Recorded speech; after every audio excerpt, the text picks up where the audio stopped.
Alright, Improvisation Center back again with another short video. This one is pertaining to some landscaping that we've been doing. Well, part of it that we've gotten done with, but we've got even more.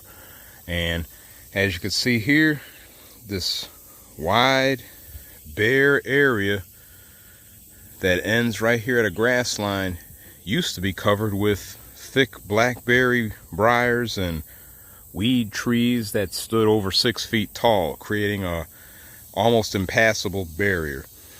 And I wanted to get rid of all this because, as you could see, the fence, or soon to be fence line right there, running along right there, I'm standing right over the burn pile that you could clearly see comes right up to where this brush line used to be at right here.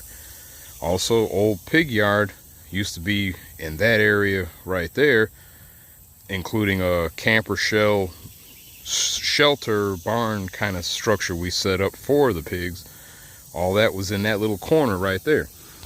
But like I said, all this area was covered with brush, and using the electric bush hog and hedge trimmer and a few other little odds and ends, chainsaws and whatnot, reciprocating saw to cut down weed trees and all, we managed to clear all this area right here to the point that it is the way you see. We topped it off with a rundown with the 0-turn mower to level it all off and grind up everything that was on the ground in the mulch, so it can eventually grow up grass. So eventually this grass here will blend in with the rest of this here, and it'll look like one great big grassy field. But as I was also saying, we're not done yet, because back over here by the fence line we have more area that we need to clear.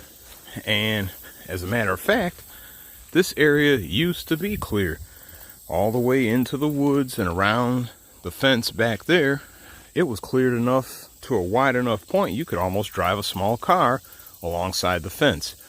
Well, it is now overgrown to the point that all the foliage and weed trees and other green crap are right up against the fence. So we're gonna have to cut up in here again just as well and try to get the ground conditioned or something so this stuff does not grow back again. But luckily we have more tools to help make that job a little bit easier. So as time passes, this area will be opened up and you'll be able to see it in a future video on the Improvisation Center. So don't forget to do all the good stuff. Click like, subscribe, notifications, all that good stuff. And I'm gonna start getting to work on some of this stuff here while I still have some time. So until the next time, catch you later.